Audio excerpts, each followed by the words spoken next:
murakoze mwatanye mutwibwira. namwe mwakoze mugire ikaze yo kutureba yo kudusanga. Amazina yanyu? Nitwa Patricia Nyirasafari.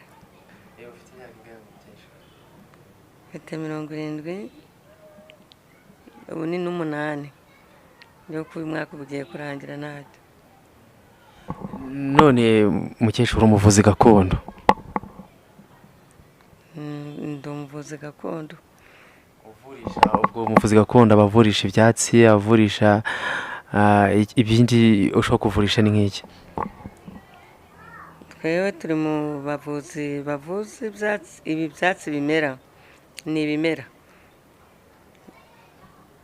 Ibimera. None hari ikintu ijambo rikoreshwa cyane na madayimoni, ngo umunanzwe n'amadayimoni. Amadayimoni ubundi kubwa nk'umuvuzi gakondo w'inararibonye, amadayimoni iki? Amadayimoni ni uriya muntu bateza amashitani y'umuryango. Uzi kera ntabwo twavukiye mu kizungu, twavukiye mu kinyarwanda mu ntara hirya hino, ariko amadayimoni nizere ko mu baturanyi, mu baturage, ku gisokuruza amadayimoni yahozeho.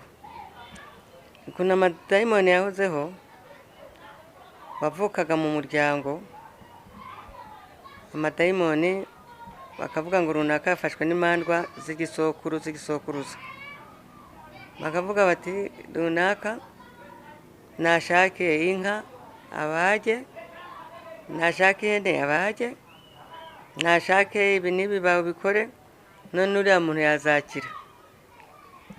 Umuryango ukabikurikirana, nka se w'umwana, nyina w'umwana baba bifashije bakabikora. Ariko noneho hari n'ibyo bakoraga umuntu ntakire, bitewe n'undi muryango wamusunikiye. Bakavuga ngo ni iby'umuryango, kandi nanone ari abandi hanze bamusunikiye. Babandi bakurikiraga iby'umuryango, iby'umuryango bizahitaga bikira. Ariko nimba undi runaka yakudobereje, umwana wawe ukamutanga akamuteza biriya bintu, ntabwo byapfaga kumuvamo, uretse ubwo bahagurusaga bakajya kumuvuza, bakamujyana mu bandi bavuzi bashoboye, bakamukura. Hari ihembe bamututse bakarikura, hari ibitega bamutejeje bakabimukuramo. Noneho hari ubwo bavugaga bati kwa runaka hari izi ngoma izi n'izi, hari ibyo bitaga za nyabingi, hari ibyo bitaga ngo amahembe, ibitega ngibyo nibyo mbese byabaga biri mu miryango. Hakaba hari uwacishije ko kera nk'uko bajyaga mu mahanga, bavuga ngo kanaka yagiye mu mahanga yacishije ibitega, bakavuga ngo runaka yagiye hanze mu mahanga yacishije y'amahembe.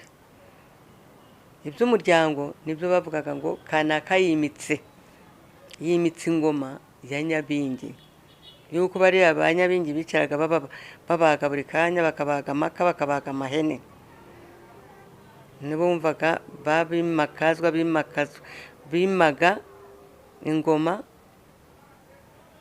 z'ibyo bisekuru bya ba kera. Ubwo nanjye sinakwibaramo, simbizi. Nanjye birasa nasanze birimo kuja umuco wabyo birimo gucika. Urabona yuko natwe twibara mu ngoma nzungu, biriya by'ababyeyi bacu ntitwabikurikiza ngo tuzabishobore. Uko babagaga ntabwo ubu yabijamo ngo azabishobore. Kera uzi ko bagwishaga inka bakayirya ari nk'abantu 5, bakagwisha ihene bakayirya ari abantu 2 3, bakabaga intama bakayirya ari abantu 2 3.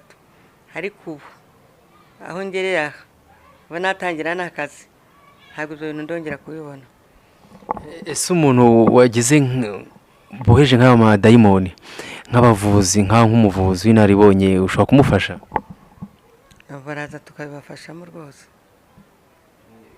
Ubwo mukoresha iki se, ko urumva amadayimoni yo mu muryango yaje yamufashe?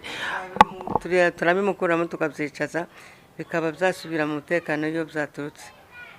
Mbese mwe mwizeze imbaraga, mukoresha izi imbaraga? Tutazifite. Iyo wihaye kuvura, uba warihaye n'imbaraga zo gukoresha n'ibindi byose. izo mbaraga uba uzifite urumva amadayimoni ni ikintu cyaba gifite imbaraga cyiza none nkawe hari igihe wazirusha imbaraga byaza nawe ukabirusha izindi mbaraga. Umuti wo kubirwanya ntabwo wavuga ngo wakirana n'amadayimoni ngo uyafate, wowe uyafate mu ntoki, mfata nanjye ngo ufate, ukoresha imiti yo kubirwanya wa muti ukabitsinda. Iriya miti niyo twitabaza natwe. ariko hari umuti wese ntabwo umuntu wese yabasha gukoresha umuti, hari n'andi magambo bajya bavuga ngo ni imitongerano umuntu ashobora gukoresha. Urasenga cyane ikagufasha. ya madayimoni muyavura mukoresha Senga cyane. urabona wenda mu materaniro cyangwa se mu nsengero umuntu arasenga Imana agasaba Uwiteka ati mfasha umuntu akire amadayimoni amushiremo, agasaba rurema. Mwiga amasengesho mwege mukoresha yaye naye ngaya bandi bapasiteri akoresha. Idini ryanjye ni Gatolika, nanjye senga mu idini ryanjye. Nsenga mu idini ryanjye nasengagamo, nanjye manza kuvuga isengesho, namara kuvuga isengesho nkabona ubwakira umurwayi. Urabona hari akantu wavuze ati urabona umuntu ushaka kumujyana nari Ndera akamuvura bikanga ariko yazanga imbere yanjye akava Yakize.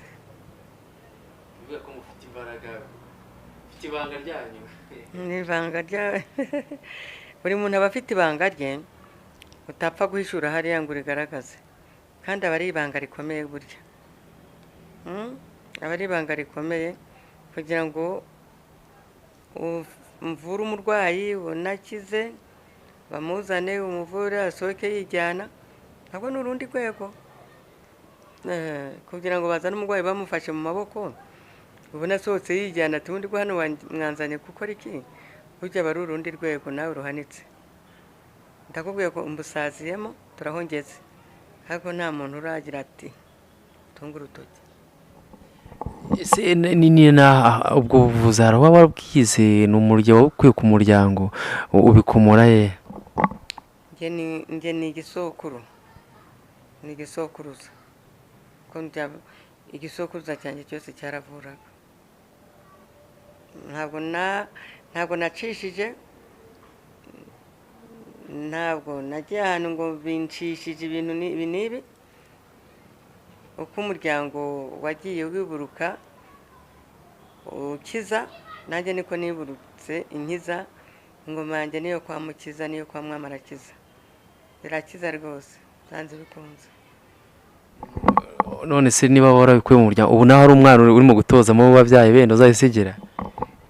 Hari igihe Imana nawe ibimureba uzasigara muri iki cyiciro cyanjye.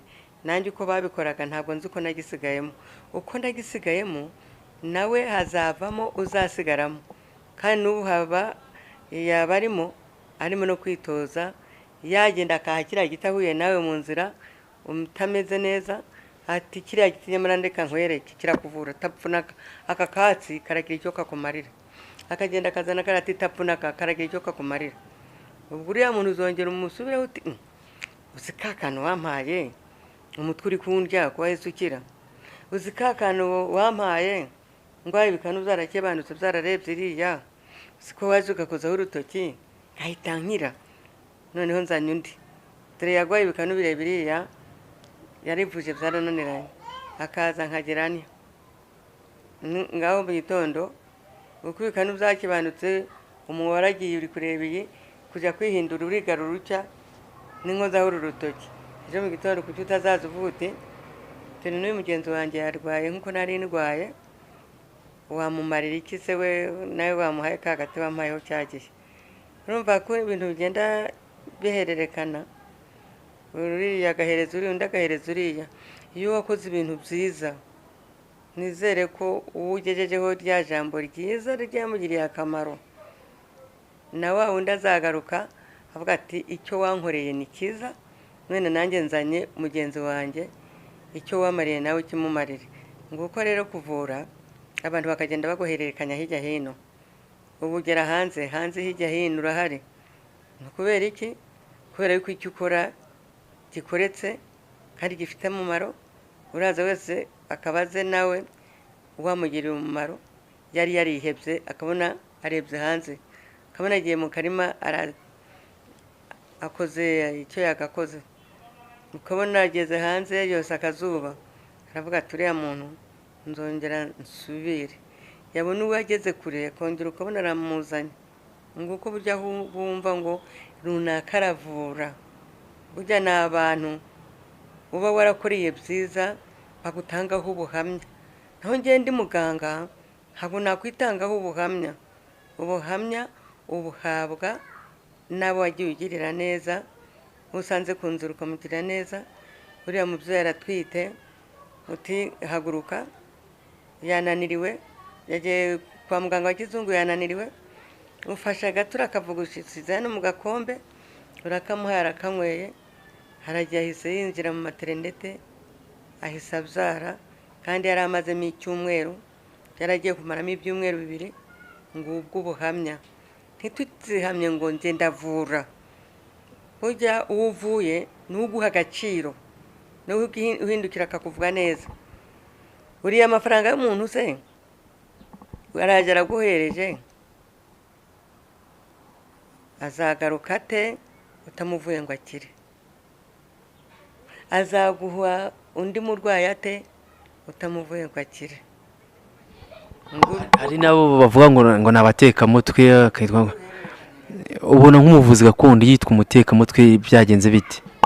yewe njyewe ndiho ku bwanjye, naho abandi bose ntabwo namenya ibyabo, uko yagenda akabesha umuntu.